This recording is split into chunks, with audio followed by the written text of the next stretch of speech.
MLS Decision Day 2017. This is what it all came down to. In the West, San Jose, Dallas, and Real Salt Lake were vying for one playoff spot. Hopefully things can bounce our way with other games, but the only thing we can focus on is ourselves. Obviously, we have to wait for other results that day as well, but we're going to go out to win. While Vancouver, Portland, Seattle, and Sporting Kansas City could all secure a first-round bye. We're better as an underdog, but when you're at the top of the table, everyone wants to shoot you down. Playing a very good team in Vancouver, a team that's at the top of the league. Obviously, that's where we want to be. This team is committed to winning. In the race for the scoring title, Nemanja Nikolic had the lead. I have possibility to win Golden Boot. The team have possibility to achieve that second place what we want. Everything is open, so we will see. And Chicago, Atlanta, and Columbus could still slip past New York City to finish second in the East. The other teams behind will want to be in our position, so we know what we have to do.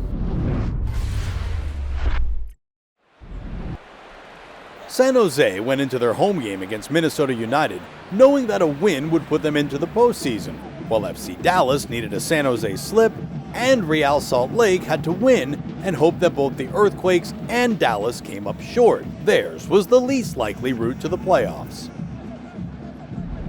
So there was pressure on an FC Dallas team that had faded badly towards the back end of the season, and they got off to the worst possible start when Roman Alessandrini's corner was headed in by Michael Ciani to give the LA Galaxy a second-minute lead. So, as one of San Jose's potential challengers was faltering, their game against Minnesota United was called by Mike Sewell. Here's Wondolowski, shooting opportunity maybe, good save by Bobby Shuttleworth.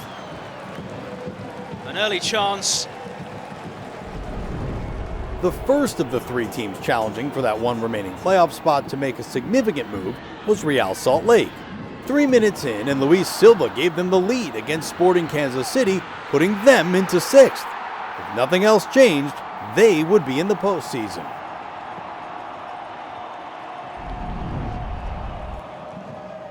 Long ball down the middle towards Houston. We won't get there. Initially anyway, Danny Houston away from the Minnesota defense. He gives San Jose the lead. What an important goal from Danny Houston.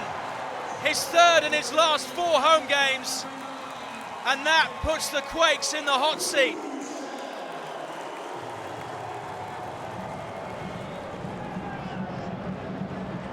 Ibsen into Molino. Put out wide from Ethan Finley.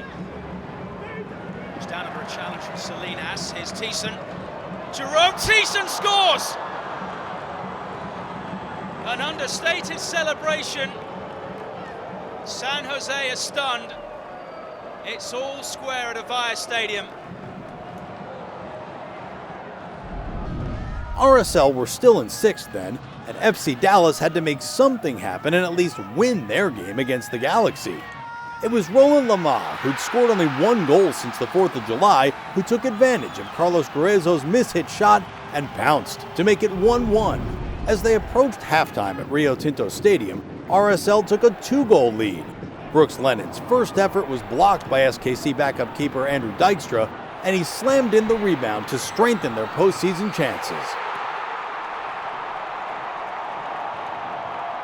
Their hold on that final playoff place was a tenuous one though, and that point was illustrated moments after they'd gone up 2-0.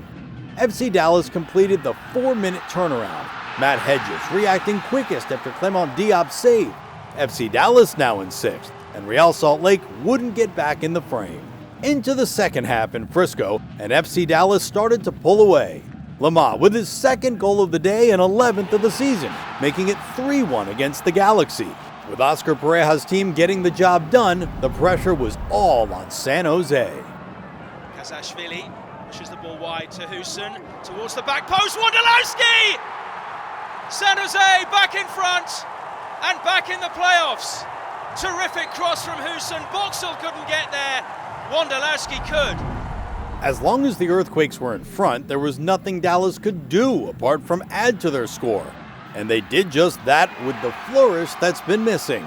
Michael Barrios making it 4 with only his second goal since April. And with their postseason chances fading away, the fun continued at Toyota Stadium when Kellen Acosta burst through onto a terrible back pass from Siani, and Diop flew out to meet him, caught him, and had to be sent off. Referee Jose Carlos Rivero had little choice, and you sensed too that Diop knew what was coming, even for all of his protests. Mauro Diaz slotted home his second penalty of a disappointing season, and all that FC Dallas could do was hope that Minnesota could do them a favor in San Jose. Corner for Minnesota. Calvo at the back post, it's in! It's 2-2! And suddenly, it's advantage FC Dallas. RSL knew that their chance was gone, but Sporting Kansas City was rallying. Aiko Para making it 2-1. As it stood though, FC Dallas on the brink of the playoffs as they ticked into stoppage time in San Jose.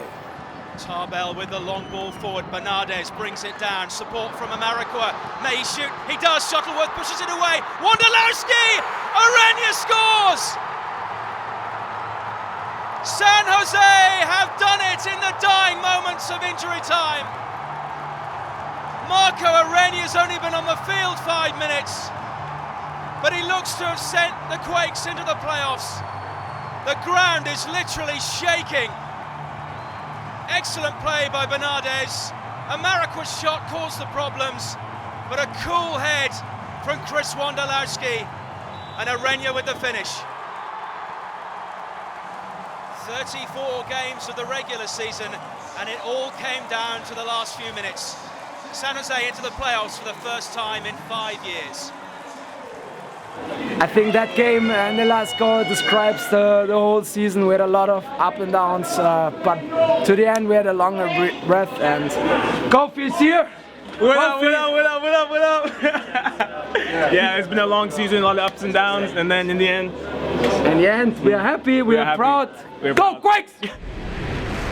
There was much at stake at Providence Park as the Portland Timbers and Vancouver Whitecaps went head-to-head for first place in the Western Conference. And a Portland win would guarantee them the Cascadia Cup. But it was Vancouver who grabbed a 29th minute lead when Kendall Waston headed home a free kick.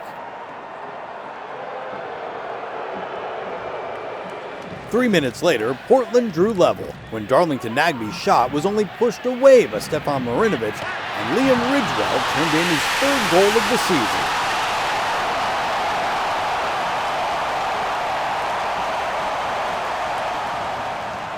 A draw would still have been enough to win the conference for Carl Robinson's Whitecaps, but 3 minutes into the second half, they fell behind. Sebastian Blanco picked a pass for Vitas, and his accurate cross found Darren Maddox, who put the MLS Cup winners from 2 seasons ago atop the conference standings. Vancouver was now out of the top 2 and tried everything to get that knockout round bye that would come with an equalizer.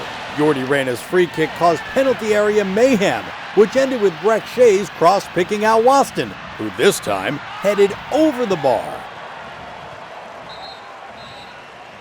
So Caleb Porter's team finishes atop the West, as well as a first Cascadia Cup victory since 2012. Seattle knew that a win at home against the Colorado Rapids would see them finish second and earn a bye. Eddie Sounders' nerves were helped early on when Will Bruin stole in to score his 11th goal of his first season in Seattle. Midway through the first half, a moment that could have huge repercussions. As a shot floated wide, the video assistant referee drew the attention of referee Chris Penso, whose response was to dismiss Seattle's Clint Dempsey. The reason? A clear elbow by Dempsey on Mike DeFont. If Seattle's task wasn't hard enough, it was made all the more difficult when Harry Shipp handled the ball inside the penalty area.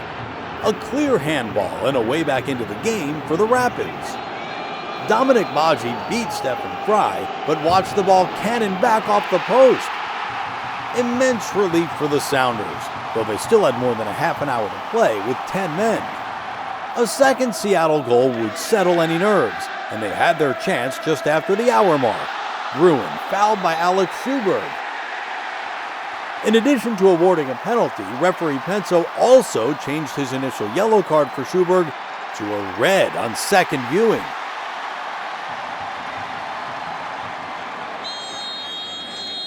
Against 10 then, and Seattle with a chance to move into a 2-goal lead. A chance taken by Nicholas Ladero. That was only Ladero's 6th goal of the season, but in the final minute of added time, he made it 7. Maybe he and the Sounders are hitting full stride at just the right time. The defending champions earning a knockout round bye. Still to come, 4 Eastern Conference clubs, all looking for that number 2 seed. Atlanta United was one of 4 clubs vying for second place in the Eastern Conference, the others being New York City FC, who started the day in second, and Columbus Crew SC, who faced each other in the Big Apple, and Chicago, who had a tricky trip to Houston. It was made all the more difficult for the Fire when the Dynamo took the lead after only 79 seconds. Brazilian defender Leonardo lending a hand to the 3 other clubs in the mix. Of those 3, it was Columbus who made the first breakthrough. Ola Kamara's 18th goal of the season giving Crew SC an 11th minute lead in New York, and more importantly moving them into second place. They were there for all of 7 minutes. David Villa's 21st MLS goal of 2017, and his team was back into the top 2. But could Atlanta take advantage? Stuart Robson and Dave Farrar watched this one. Swung in and headed down, and Alex Bono picks it up. Robert Sibiger is going to take a look. Here's the incident again. The arms up in the air.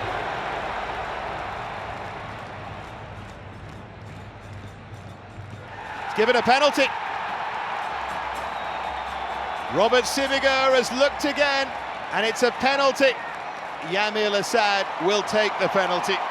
Only 6 goals so far for him in MLS. Can he make it 7? He can. And Atlanta United have the lead here. What a good penalty it was, right, from a player I think is getting better and better as the season's going on. As halftime approached, Atlanta had replaced NYCFC in second by virtue of their superior goal difference. Once again, though, New York City's talisman came to the rescue, Villa with his 2nd goal of the game. Things were a little bit more comfortable for coach Patrick Vieira, but Columbus was determined not to be kept out of the loop, and 13 minutes into the second half, equalized through Josh Williams. That goal sent Atlanta back into the top 2 at NYCFC's expense, but only for a matter of minutes. Forward towards Altidore. Oh, Altidore might get in there, and he does! And he does! There was hesitation, and Altidore took advantage, and that will drop Atlanta out of second place. Regardless of what was happening elsewhere, Chicago knew they had to win in Houston. But midway through the second half, their chances of finishing right behind Toronto were all but extinguished when they fell 2 goals behind. Romel Kyoto squeezing home his 7th goal of the season. 7 minutes later, the Dynamo took Chicago completely out of the equation. Andrew Wenger was afforded plenty of time and space to cross from Mauro Manotas to score his 10th of the campaign. From 4 teams down to 3. New York City FC was holding on to second place, but almost handed the initiative to Columbus. A goal here would have taken Crew SC into the top 2. Frederick Brillant's goal line clearance kept them at bay. With 17 minutes left, Atlanta needed a goal to put them in the driver's seat. Almiron looking to swing it wide. In towards Martinez! Oh, massive goal for Atlanta United! The goal that could take them to that first round playoff bye. And who else? Martinez with it. At this stage, with Atlanta now in second, New York City FC needed a goal. Even the acrobatics of Villa weren't enough as Zach Steffen kept Columbus in with a chance. Chicago may have been out of contention for second, but Nemanja Nikolic was on course for the MLS Golden Boot and came close to goal number 25. It finished 3-0 for Houston. And they got a free kick from the master to defend. Here he goes, Javinko! It is stunning! It is absolutely stunning! Expect the unexpected when he's around. Well, you don't get any better than that. Hit with power, great accuracy. Hits the underneath of the crossbar. What a goal. Atlanta out of the top two, it would change with a goal.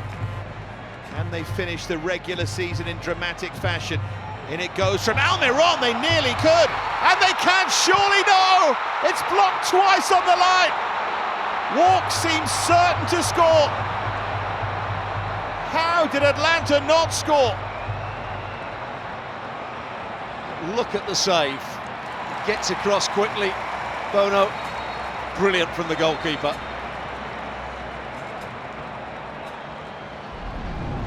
Though NYCFC was back in the top two, they were given the chance to remove any doubt when in the last few seconds of the 90, Maxi Morales was brought down by Steffen.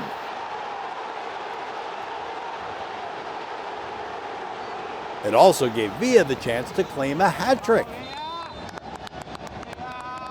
Steffen denied him, but would Atlanta have time to deny New York City second place? Well, is the time for one final chance at Mercedes-Benz Stadium? No, there isn't.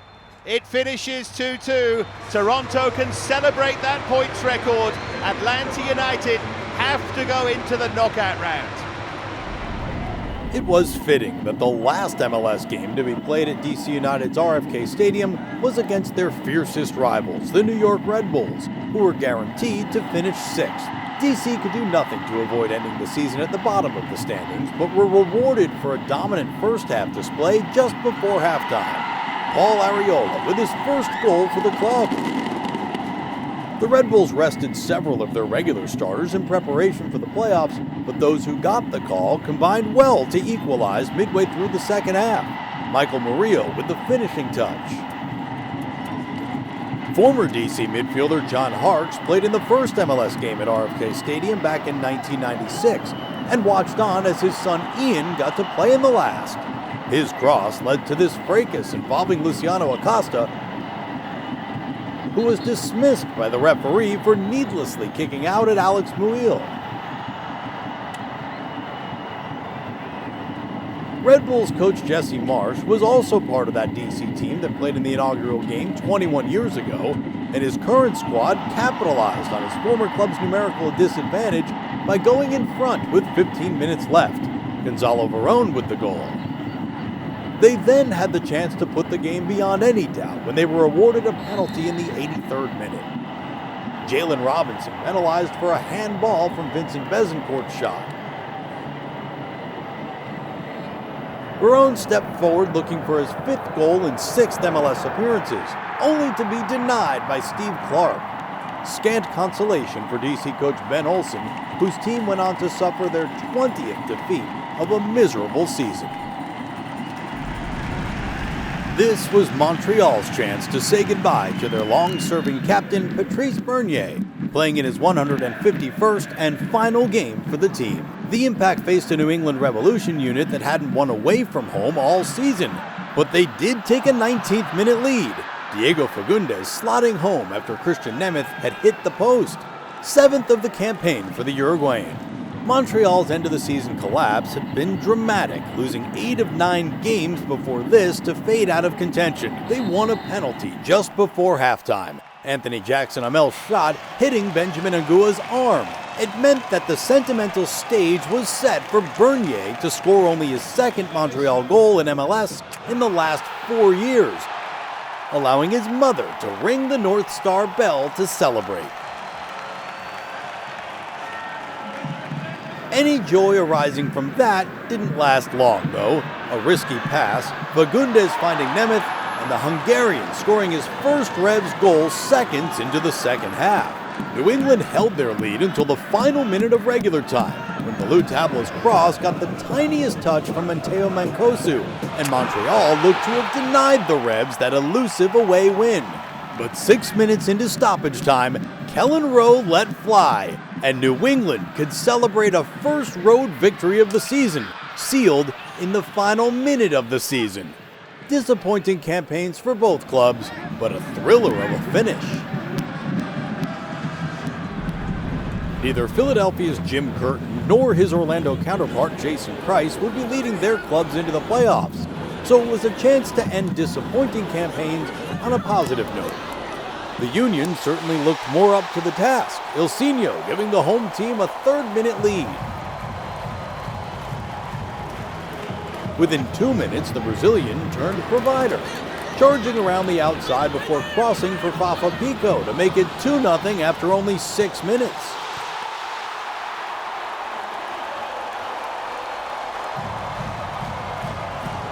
Orlando, who were missing key players, Kaká, Kyle Larin, and Will Johnson, struggled to cope with the likes of Pico, who set up CJ Sapong for his 15th goal of the season.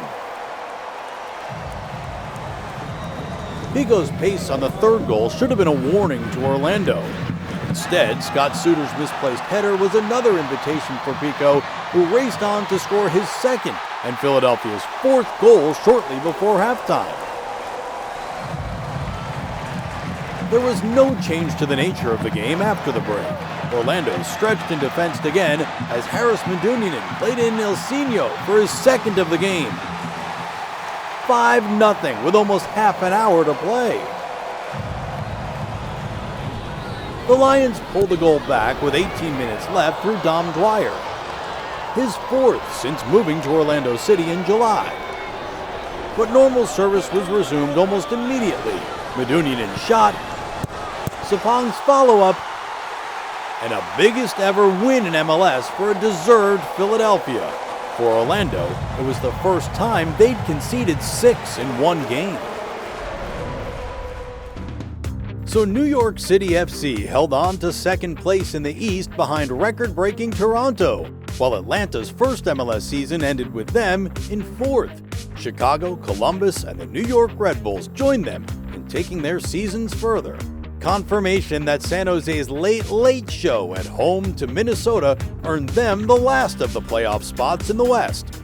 Portland and Cascadia rival Seattle finished first and second to clinch byes to the conference semifinals. The knockout round commences on Wednesday with 4 one-off games spread over 2 days.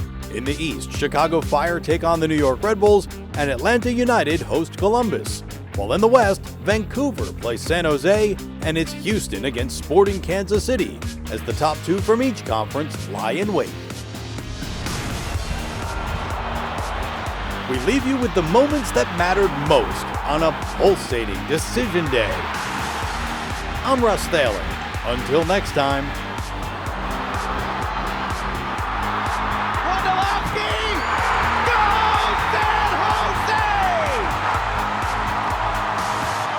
This copyrighted telecast of Major League Soccer may not be retransmitted, reproduced, or rebroadcast without the express written consent of Major League Soccer.